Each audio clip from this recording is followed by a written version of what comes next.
আমি মনে করি আমাদের দেশেও আইন করে এগুলো করা উচিত যে সে তার ধর্ম কি এটা রাষ্ট্র বা যে চাকরি দিবে তার জানার কোনো প্রয়োজন নেই যে তার ধর্ম কি, সে মানুষ, সেই হিসাবে তার যোগ্যতা থাকলে সে চাকরি পাবে। মহিলাদের ক্ষেত্রেও সে বিবাহিত না অবিবাহিত এইটা জেনে সরকারের অথবা যে স্কুল কলেজ যেখানে চাকরি হবে সেটা জানারও তার প্রয়োজন নেই।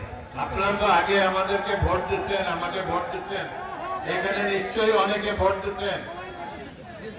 তখন কেমন ছিলেন আপনারা? ভালো ছিলেন?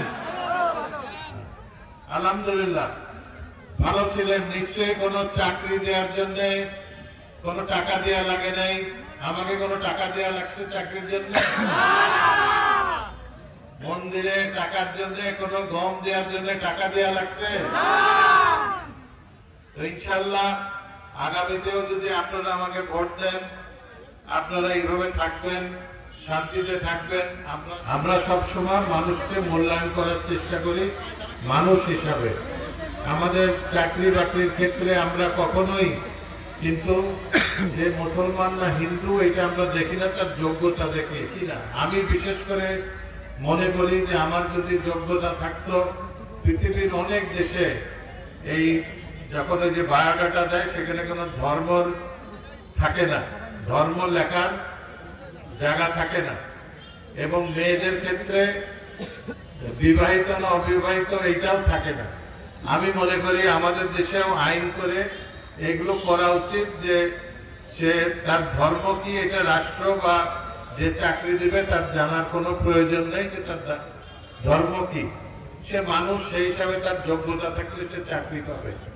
মহিলাদের ক্ষেত্রেও সে বিবাহিত না অবিবাহিত এইটা জেনে সরকারের অথবা যে স্কুল কলেজ যেখানে চাকরি হবে সেটা জানারও তার প্রয়োজন নেই। আমরা মানুষকে মানুষ হিসাবে মূল্যায়ন করার আমি চেষ্টা করেছি। আপনারা জানেন আমাদের সময় আমি জোর দিয়ে বলতে পারি যে হিন্দু ভাইদের উপরে কোনো রকম অত্যাচার হতে, জমি দখল, বাড়ি দখল, চাঁদাবাজি অমুক আমরা জানার সাথে সাথে আমরা তার প্রতিকার নিয়ে সেটা নিব। আমরা আশা করি যে আপনারা অতীতে যেরকম আমার সাথে ছিলেন আপনারা ভবিষ্যতেও আমার সাথে থাকবেন, যাতে আমরা এই এলাকাটাকে, আমাদের এই এলাকাকে আরো সুন্দর করে গড়ে তুলতে পারি। আমাদের সবচেয়ে বড় সমস্যা এখন ছেলে মেয়েদের চাকরি। আমাদের চাকরি বেকারত্ব অনেক বেশি। আমাদের ছেলে মেয়েদেরকে যাতে আমরা চাকরি দিতে পারি, আমাদের সেইটা সবচেয়ে বড় আমাদের টার্গেট। এবং আমারও প্রচেষ্টা থাকবে যে ছেলে মেয়েদেরকে চাকরি দেওয়া এবং ভালো শিক্ষিত করা, বিদেশে পাঠানো। আমাদের টার্গেট থাকবে যে যত বেশি ছেলে মেয়েদেরকে বিদেশে পাঠানো যায়। আশা করব যে আপনারা আমাদের সাথে থাকবেন, আমার সাথে থাকবেন।